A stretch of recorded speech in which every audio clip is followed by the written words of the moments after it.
Dear friends, today we will discuss about ICH Q7, which describes about GMP guide for active pharmaceutical ingredients. In that 5.2 section, which describes about equipment maintenance and cleaning. This comes under part 2. This is a continuation to equipment cleaning. So we will recapture the two important points. Procedure should be established for cleaning of equipment and its subsequent release.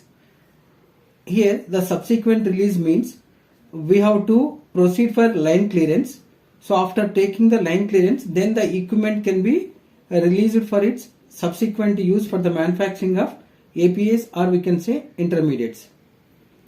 Cleaning procedures should contain sufficient details to enable operators to clean each type of equipment in reproducible and effective manner. This is important. Whenever you are writing the cleaning procedures, the operator should well aware of the instructions which helpful to perform the cleaning of equipment in reproducible and effective manner. Reproducible means the equipment can be reused for the manufacturing of the next batch. Effective manner means in general cleanliness will be evaluated through visual inspection or analytical verification. During these two verifications, they should meet the acceptance criteria which is predefined. Now, additional details.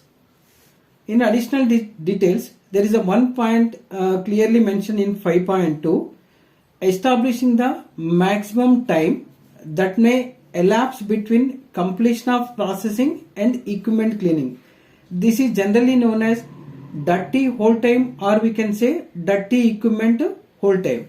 So this we can understand. What is DHT? Means the equipment time we have to calculate after completion of the processing. Means what is the end of the last process, that time you have to consider as the initial, and just before starting of the equipment cleaning, whatever the time gap between completion of processing and equipment cleaning is called dirty equipment hold time. Though it is not captured in 5.2 section, now we will learn about CHT, clean hold time, or we can say CEST, clean equipment hold time. This describes the time between completion of equipment cleaning to equipment reuse, that is called clean equipment hold time.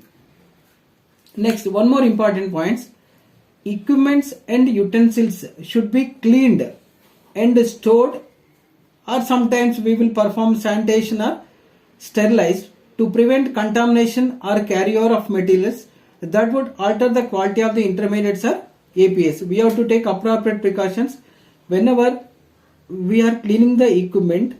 Means as part of cleaning procedure, whatever the cleaning reagents we are using or whatever the solvents we are using, they should not itself become the contamination for the manufacturing, contamination, or we can say carryover during the manufacturing of next products. That is important. During storage also sometimes there may be a scope for increase of microbial growth. These may cause the impact on quality of the materials. That is the meaning. They should be, at the time of cleaning, we have to take these precautions. Next, in general, whenever we are using any equipment, let us take equipment 1 and equipment 2. This equipment 1, it is dedicated. In this continuously we are continuous production. Here in this equipment we are taking continuous production.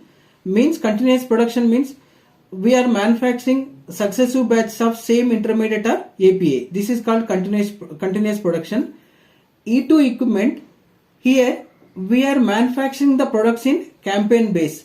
Campaign base means certain API, or we can say certain intermediate we are manufacturing for the specified time period. That is called campaign production. In campaign also we will manufacture successive batches of the same intermediate or API.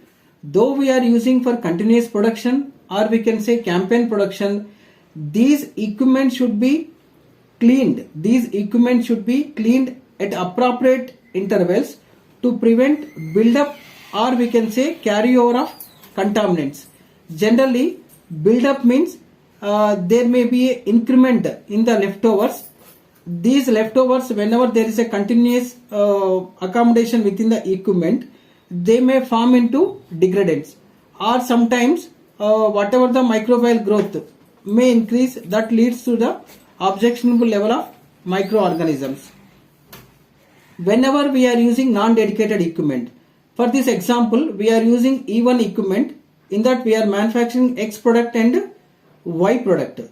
Whenever we are manufacturing X product and Y product in the same equipment, as part of changeover, we will always go for product changeover cleaning. In product changeover cleaning, we always focus to prevent cross contamination.